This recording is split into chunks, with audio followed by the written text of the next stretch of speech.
Asan na ba yun? Kanina ko pa ayan ka lang pala. Kanina pa kita hinahanap. Hanap ako ng hanap sa'yo. Diyan ka lang pala. Ang gigigil ako sa iyo eh.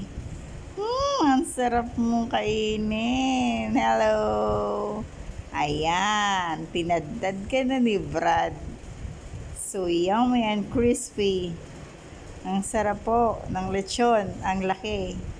Kasi po ngayon is mass wedding.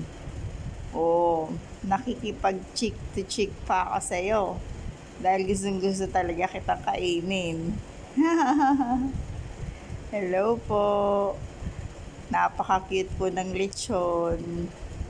Saka yummy. Ayan na si Sis Linda.